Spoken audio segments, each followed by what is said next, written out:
The role of artificial intelligence in nuclear medicine hybrid imaging. Here my disclosure. The first document in which it was introduced artificial intelligence is reported in this slide. In 1956, a small group of scientists stated that every aspect of learning or any other feature of intelligence can in principle be so precisely described that a machine can be made to simulate it. If a machine can do a job, then an automatic calculator can be programmed to simulate the machine. The speed and memory capabilities of present computer may be insufficient to simulate many of the higher functions of the human brain, but the major obstacle is not lack of machine capability, but our ability to write programs taking full advantage of what we have. Just 1 year later, the second step was the construction of the perceptron, that was an algorithm for supervised learning or binary classifiers. A binary classifier is a function which can decide whether or not an input, represented by a vector of numbers, belongs to some specific classes. In the 60s, started to be developed the expert systems able to artificially reproduce the performance of an expert person in a specific field of knowledge or field of activity. After 15 years of no progresses, it was developed the backpropagation technique, that is a gradient estimation method usually used for training neural networks to efficiently compute the network parameter update. In 1990s, we called the machine learning boom years with the development of support vector machine algorithm and random forest techniques. A support vector machine is a supervised machine learning algorithm that classifies data by finding an optimal line or hyperplane that maximizes the distance between each class in an n-dimensional space. SVMs are commonly used within classification problems. They are built to distinguish between two classes by finding the optimal hyperplane that maximizes the margin between the closest data points of opposite classes. The number of features in the input data determine if the hyperplane is a line or a 2D space or a plane in an n-dimensional space, since multiple hyperplanes can be found to differentiate classes. Maximizing the margin between points enables the algorithm to find the best decision boundary between classes. This in turn enables it to generalize well the new data and make accurate classification predictions. The lines that are adjacent to the optimal hyperplane are known as support vectors, as these vectors run through the data points that determine the maximum margin.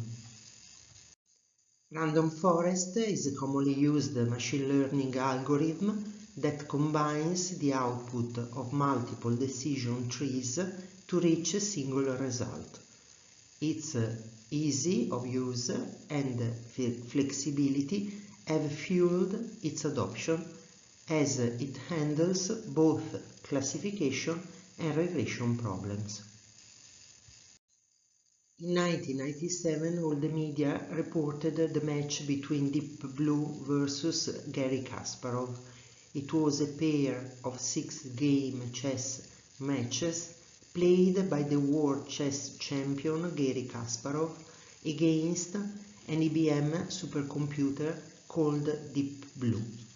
Kasparov won the first match held in Philadelphia in 1996 with a score of 4-2, while Deep Blue won in 1997 the rematch held in New York City.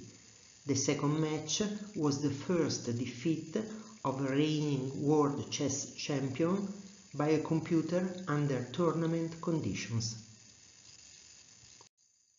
As the data were getting bigger, deep learning started to play a key role in providing big data predictive analytic solutions. The keywords started to be big data and deep learning. In 2014 was developed the Generative Adversarial Network. Is a class of machine learning frameworks and a projection framework for approaching general artificial intelligence. In a generative adversarial network, two neural networks contest with each other in a form of a zero-sum game, where one agent's gain is another agent's loss. Generative adversarial networks have brought in significant attention in the field of artificial intelligence, not just for their innovative methods in generating and enhancing data, but also for their fundamental role in applications such as creating photorealistic images, transforming styles in pictures, and generating realistic human faces, among others. We arrive in the description of artificial intelligence evolution to our ears. Now everyone knows ChatGPT, that is a sibling model which is trained to follow an instruction in a prompt and provide a detailed response. ChatGPT is commonly used in every field, also in common life. It can hold a voice or text-based conversation with the user, answering questions about almost any topic. It can generate text for any occasion, for example for poetry, blog posts and emails. It can bring brainstorming ideas, generate images based on specific requests, search the internet for current information and summarize results, analyze images, create charts and graphs based on specific user inputs, analyze data, translate natural language or design model to code. And what about artificial intelligence in medicine? Like in many fields of application and artificial intelligence, we find also in medicine many different names. We speak of computer-aided diagnosis, radiomic, neural network, machine learning, deep learning, and artificial intelligence. But we have to understand the conceptual differences to classify the new instruments that we will find in our duty work in nuclear medicine or in medicine in general. Artificial intelligence is the general name that we use for technology that enables computers and machines to simulate human learning.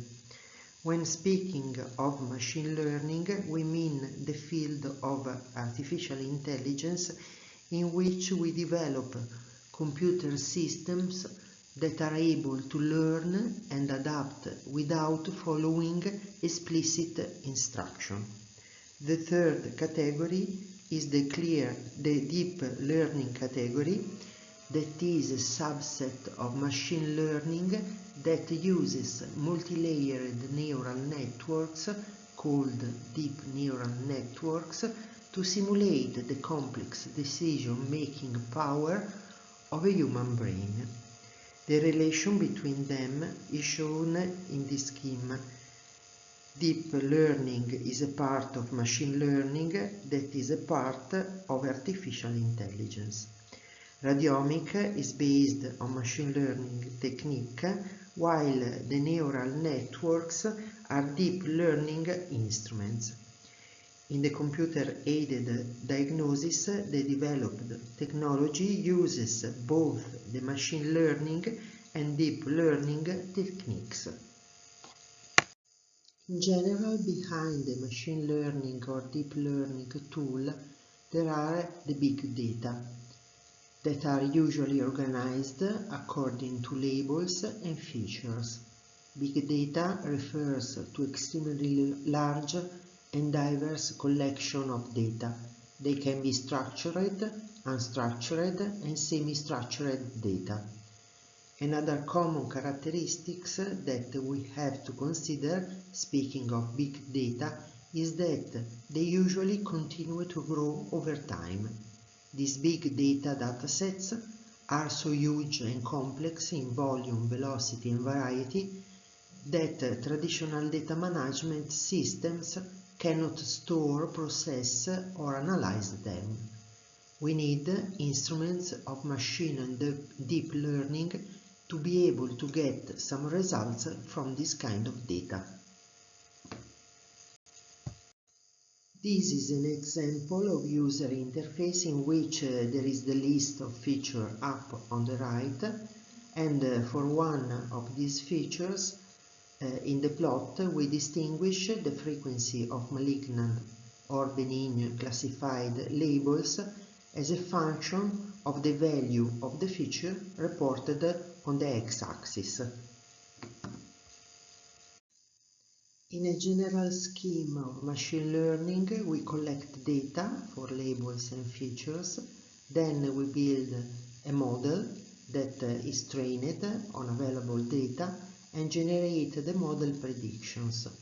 The comparison between model predictions and ground truth is made with the loss function based on the differences between the function of the recorded labels and features and the corresponding estimated labels. The final purpose is to find the minimum value of the mathematical loss function L. In deep learning, the feature selection and extraction do not involve the user, but are integrated in the model. Moreover, in machine learning, the models are limited to the user selection and weighted features, while in deep learning, they have unlimited grades of freedom. In the first case, the model can be built on a relatively small dataset, while in deep learning we need bigger datasets. And finally, the results in machine learning are easy to be interpreted by the user as he has built the model according to his knowledge of the problem, while for deep learning models the interpretation of data could be difficult and confusing. Just a simple example of how these models work. We have a training dataset of the label cat or dog. We ask the system to build a model, and the selection of features that are going to be used is freely chosen by the system. Then we submit a new image to the trained model and we ask for label, but the result is wrong. As a consequence, the image is added to the training dataset to include new features and adjust the previous. The cat was not recognized as the green background in the first training dataset was present only for images of dogs. In this way, the system keeps on being updated while being used, as new features show their importance and change interpretation. These kind of models are also called neural networks, as they simulate the neural connection of our brain. In fact, if we look at an image, our brain records all the characteristics of the objects that we are looking. for example color, shape, size, dimension, but also what is near or around the object and so on. Millions of features, and then, according to the question, the brain gives the answer. In neural networks, there is an input layer and an output layer, but between them there are multiple hidden layers that bring from input to output through thousands of possible paths. Here an example of application on PET image. In the figure it is shown a DL model that combines simple features such as corners and contours to form higher level features like organs and tissues. The numerical parameters associated with each neuron are tuned to learn image representation and properties and to perform the task of mapping new unseen input dataset into the expected outputs. DL has gained significant popularity in recent years due to advances in computer power. In building a new deep neural network for PET images reconstruction, we first have to create layers of mathematical equations to handle very big datasets. Then, in the training phase, each mathematical equation is adjusted according to the results given for many different types of images with the widest range of characteristics. And then the final test with cases that were not used in the previous steps, completely new for the model. This is another example of application in radiology. Is a deep neural network built to recognize different pathological conditions of lungs and to distinguish in particular the pneumonia from the COVID-19. The graphs show results in different steps of the development of the neural network, and we see the graph of accuracy and loss functions that are displayed, and we expect very low value for loss function in both training and test phases and very high accuracy. The more the model is trained, the more the results are getting better, as we can see on the right. This is another example in radiotherapy. Also in radiotherapy, instruments of artificial intelligence are becoming common. They are used in different steps of the patient path, as shown in the slide, from the treatment decision to simulating imaging to treatment planning to automatically reach the tumor and organ segmentation, but also to find the best irradiation configuration according to the dose volume histograms and dose distribution.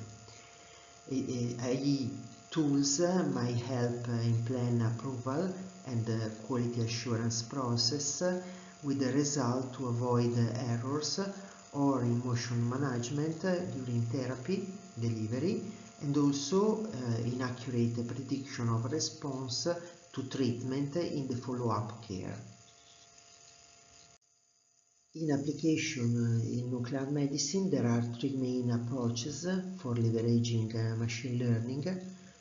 An algorithm that connect directly on the raw coincidence data, on the sinograms, with the aim of image reconstruction. AI can be embedded within the reconstruction as a means of optimizing regularization, and AI can act also on reconstructed images that can be enhanced to improve attributes of the image, for example, denoising.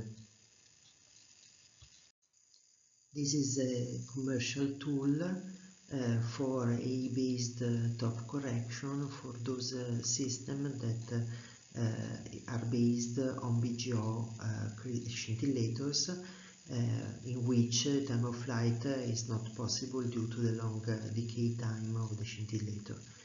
This tool is based on simulated data with arbitrary timing resolution, starting with the perfect timing information as generated by Monte Carlo simulation, and then adding a variable amount of noise to the timing dimension of the data.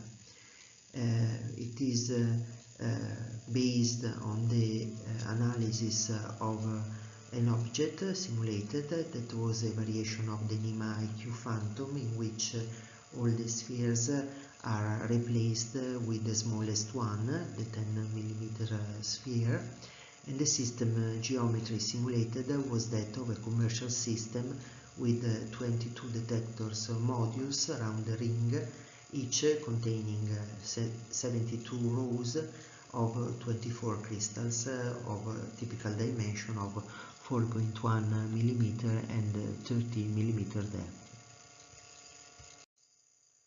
The results show a general improvement in the quality of the images. We see that small lesions become more visible, and so we expect a more accurate quantification of small lesions, but also the contrast is increased. In the second example, we find a different level of application of the deep learning model, low, medium and high, and the higher is the level of application of the model, the better is the image quality and the definition. Also, some artifact in the abdominal part is avoided with this kind of reconstruction. Another commercial tool available on new scanners is the auto-positioning function that automatically detects the anatomical landmark by deep learning algorithms and allow minimizing positioning action very simple and quickly. Reduction of the time for patient positioning significantly compared to traditional manual operation, and this avoid patient orientation mismatch, and also patient safety is guaranteed as the possible collision are evaluated around the entire 360 degree. Another tool for AI-based auto-positioning is available commercially, and it is automatic landmarking and parsing of human anatomy to support for optimized workflow on both scanner SPECT and PET. It is able to give and identify the anatomical landmarks, to identify the anatomical orientation, the slice ranges, the boundary boxes, and organ segmentation as it is shown in the picture. In this example, the AI tool is able to manage the patient coach movement in PET acquisition that can be personalized both on individual patient but also on the clinical protocol strategy. So this is achieved by specifying one or more scanner ranges as in the figure, and setting the corresponding bed speeds for each range. AI is used in CT for image reconstruction to generate high quality computed tomography CT images, and new strategy for CT image reconstruction are used by addressing challenges of filter back projection and iterative reconstruction. We were in the era of filter back, in which we need a high dose level to get an excellent quality. while using low dose level the quality was very poor. Then we pass the era of iterative reconstruction, where the low dose can give a good quality but not excellent. And now we face the new era in which we can use the low dose, but with deep learning we get an excellent quality. AI in nuclear medicine is also used for lesion identification. There are some commercial tools available. It is used in finding lesions, in reporting, and it is designed to offer the reading physician a way to segment uptake in the complete scan volume and to create findings based upon the results found. The user can create a list of predefined selection and segmentation criteria for easy reuse, enabling the reader to customize those criteria to varying clinical needs, different radiopharmaceutical or local site segmentation preferences.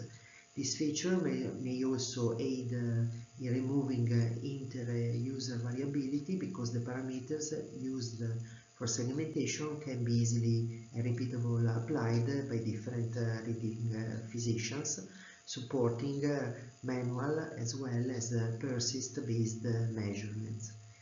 AI brings faster calculation of the segmentation, as well as the display of the segmentation in the maximum intensity projection in the MIP image. This enables easy navigation to the corresponding location in the orthogonal views, where the segmented uptake can be excluded from the results by the user, manually by the user, and similarly re-included again in case of errors.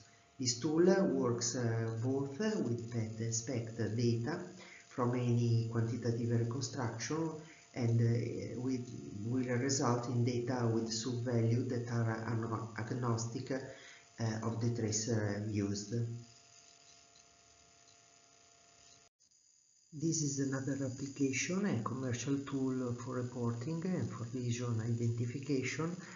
The convolutional kernels are much important in image processing, as they enable the extraction of various features, transforming pixel values through specific filter matrix. Filters serve to enhance details, to smooth images and detect the edges. The kernels are learned during the neural network training process, and they allow the automatic adjustment of their values to optimize the feature extraction to tasks such as the image classification, thereby enhancing the model's ability to understand and interpret image contents effectively. AI is used also for bone imaging in SPECT, as we know that bone SPECT is the second most frequently performed SPECT examination in routine nuclear medicine practices, aids in the diagnosis of bone metastasis, of infection, inflammation and fractures. Compared to planar scintigraphy, SPECT increases image contrast and improves lesion detection and localization, and so there are ongoing efforts to improve image quality and enable a reduction in acquisition times or those to patient. Another AI application is to assess the lung segmentation and volume for surgery evaluation. The surgeons rely on nuclear medicine studies for pre- and post-surgical evaluation of lung perfusion and ventilation to make informed treatment decisions. SPECT-CT improves delineation and quantification of lung segments compared to planar SPECT imaging, and SPECT-CT studies provide a three-dimensional display of lung perfusion and also ventilation, allowing more accurate visualization and analysis of anatomy. Incorporation of CT enables more precise anatomical segmentation, which enhances the accuracy of lobar lung volumes estimation. Manual delineation of the lungs lobes is time-consuming and may be prone to errors. This tool precisely measures lung ventilation and perfusion using SPECT-CT data, provides a more accurate perfusion and ventilation estimate to help guide lung resection decision, and supports thoracic surgeon in making a more precise data-driven treatment decision. AI-based deep learning algorithm automatically detects and consistently segments 5 lung lobes within 45 seconds, freeing up time to analyze more studies. Automatic and quality improvement may boost the volume of ventilation perfusion studies, helping to increase the 3D evaluation better reflects the patient anatomy than in 2D planar, and can improve patient management and surgical planning. AI provides also a tool for automatic fusion of SPECT and CT images without a SPECT-CT combined system. This is another tool for motion correction. We know that almost 90% of all oncological PET-CT cases involve lesions in the chest or in the abdomen. In oncology, motion-related blurring is commonly seen in lung, nodules and tumors, as well as in liver and pancreatic tumor. And the existing solution for respiratory motion correction consists of 3 distinct steps. The first is the respiratory gating. This step involves the sorting of the acquired raw data into different gates based on the point of the respiratory cycle at which the event was detected. The second step is the estimation of motion information. In this step, images reconstructed from the gated raw data are used to estimate the motion between the gates. And the last step is the motion correction, so information from previous 2 steps are then applied to the image reconstruction to generate motion corrected PET images. This is a schematic path showing generation of a respiratory motion waveform taken from a time series of sinograms. Once obtained, the waveform can be used to perform respiratory gated image reconstruction. This is an example of data-driven respiratory motion correction from a company. Images are maximum intensity projection, and on the left we have the image without gating, and on the right the corrected image with the principal component analysis based data-driven. Data-driven motion correction can be applied also to cardiac study. This is an example of rubidium-82 stress cardiac. Short axis and vertical axis slices shown with and without dedicated data-driven motion correction algorithm, and also the derived motion trace. The artifact that we see in the uncorrected set of images are not present in the corrected one. Data-driven correction can be also applied to brain study. This is an example of data-driven motion detection and correction for the brain using a rigid body registration and event repositioning. On the left we have a very blurred image due to motion, and then after correction the general quality, image quality, is much improved. This kind of algorithm automatically determines the region of interest, because for each axial range temporal changes in activity distribution at each voxel are converted into a frequency domain, so that we can see which part of the patient body is much involved in movement, in organ movement due to breathing or due to other physiological movements, and can apply the correction only to those regions with a result of very improved imaging as it is shown.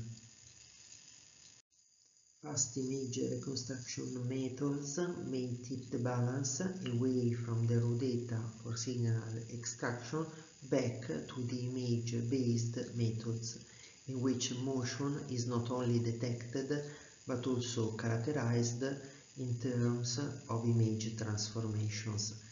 Existing data-driven methods are likely to be redefined and further validated across a wide range of settings, with greater certainty of performance beyond the few most commonly used PET radiotracers.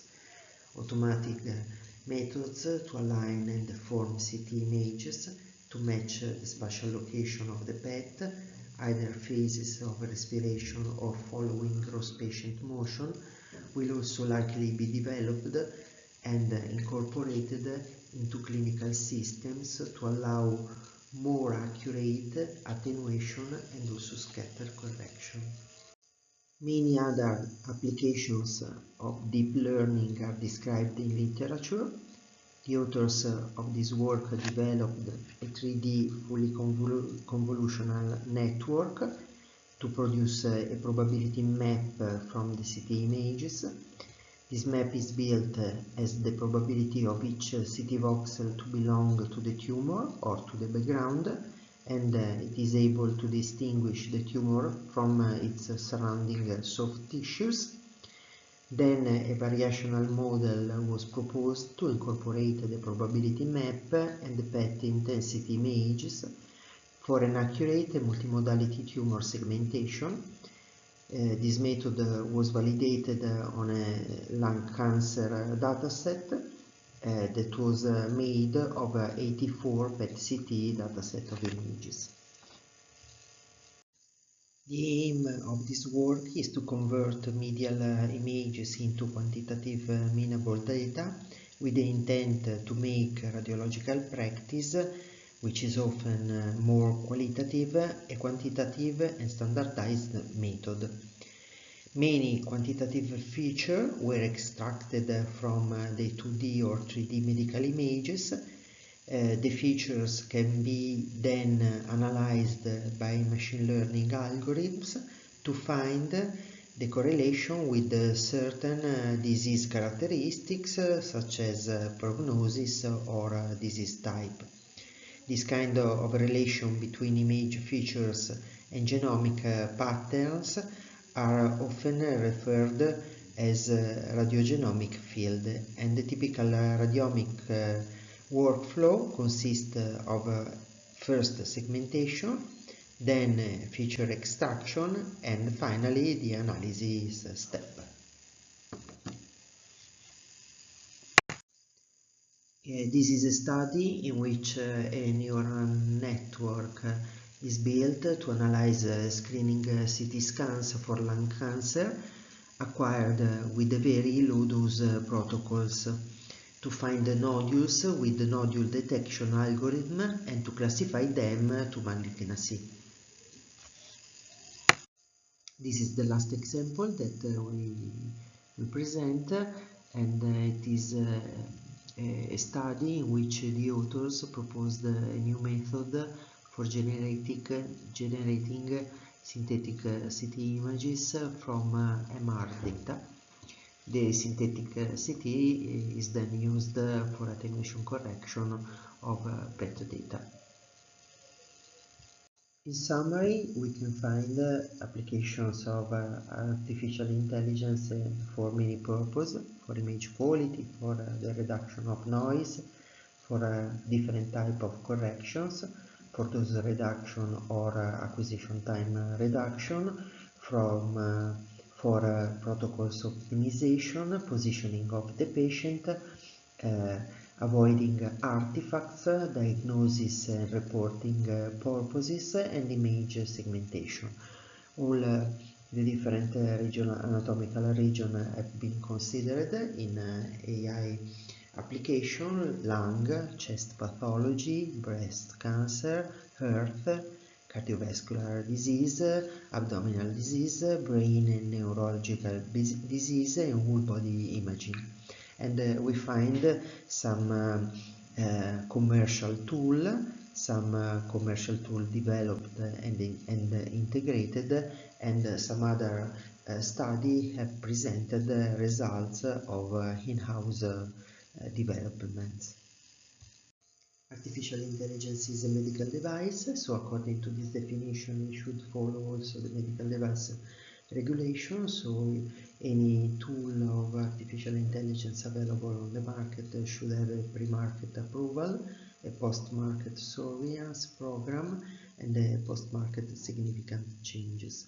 In 2024, the European Parliament published also this final draft, that is the first official act on artificial intelligence with many purposes in it. One of the purposes is to lay down a classification for the AI systems with different requirements and obligations tailored on a risk-based approach, as they recognize that some artificial intelligence systems are presenting unacceptable risk and would be prohibited. This is a publication from IFOMP, Big Data and Deep Learning in Medical Imaging and their relation to the medical physicist profession. They say that although AI may replace several routine tasks related to the medical physicist work, in the future it will also generate new ones.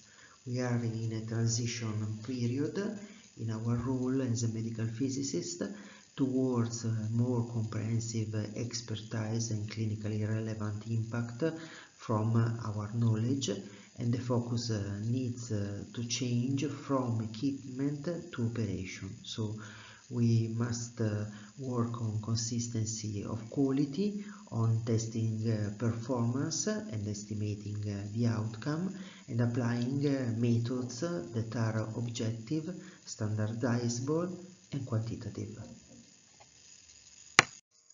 Thank you for your attention.